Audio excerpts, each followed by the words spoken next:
Deworming tablet chakraba matung khong hambada tin yaurakpa theknarabadi makha taba layeng chathanabagidamag Dr. Tanapiu haina National Health Mission NHM Manipurgi State Mission Director Dr. Somorjit Ningombamna phongdorakle. Directorate of Health Services Manipur amasung National Health Mission Manipurgi State Health Society na sinduna Malom Megha High School da pangthokpa National Deworming Day 2024 gi ahanba round hawdokpagi thoramda wafam ase phongdokladuna mahakna hai afaba ising marang kaina fangdaba India kumba developing country da de worm infestation ase yamna toina thoe roundworm, hookworm amade segmented worm sing asina angang singi masada changthaba matungda tongan ba laina kaya ama thokhalaki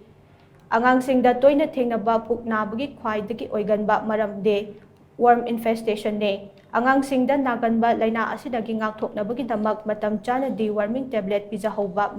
mathau tabadage World Health Organization WHO na malemgi oina chahi amada anirak deworming toktoksi haina warep lawraba matung WHO ki member countries singna so yanaba puraktuna thauramase pangthokpane maram maduna chahi amadagi taramapan faubugi manungda lairiba angang khudibak deworming tablet ase pijahounaba khonaminase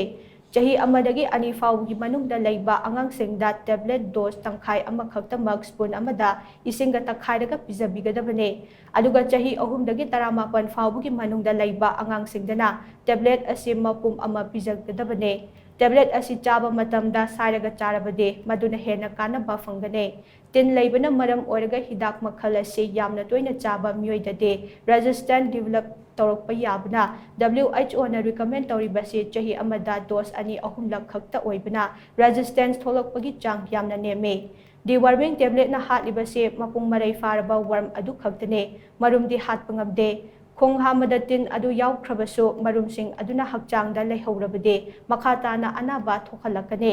angang amada worm yamna leiraba amade khong hamada yaurakpa tarabade hidaki dose ase amuka pijaba yai adubu khwaidagi fabade manak nakpada leiba healthcare center amada chatlaga makhataba treatment pibani hainaso mahakna makhata khe